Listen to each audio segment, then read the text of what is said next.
Joueur à la carrière gâchée, joueur à la carrière très surprenante.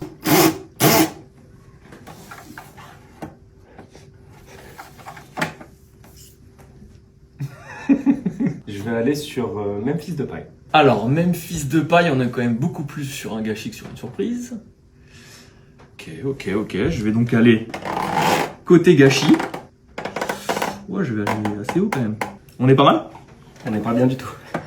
Moi, je l'ai mis légèrement côté bonne surprise parce qu'en fait, je me dis qu'il avait tout pour être l'habituel énorme gâchis. C'est-à-dire le mec, on annonce de lui qu'il va être un crack générationnel, peut-être pas à ce point-là, mais un gros crack. Il se plante à Manchester et derrière, il fait une carrière de prêt dans des clubs de seconde zone où il perce jamais véritablement. Je trouve que dès son échec à Manchester United, le rebond à Lyon, il est excellent. Il a porté Lyon sur ses épaules durant tout son passage. Quand tu compares son statut quand il arrive à Manchester, son statut à 18, 19 Ah ans. Oui, mais donc c'est un gâchis. Oui, c'est un gâchis à Manchester. Le reste de sa carrière est tout à fait honnête.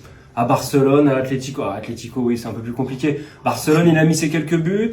Je trouve que ça a été honnête tout au long de sa carrière dans ce qu'il a apporté et quand même une grosse partie de sa carrière, c'est l'Olympique Lyonnais.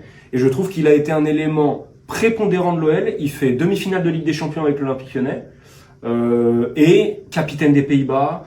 Il a porté sa sélection aussi. À chaque fois dans des équipes moyennes plus, il a porté ce qu'il pouvait porter. Il n'était pas dans des équipes de crack. Je veux dire, il a été le meilleur chez les moins bons et pas là où on l'attendait chez les meilleurs. Donc c'est pour ça que moi, sa réaction dans sa carrière à son arrivée à Lyon fait que je le fais basculer légèrement côté bonne surprise. Donc quand même un palmarès très creux. Ouais, ok. Je suis pas convaincu.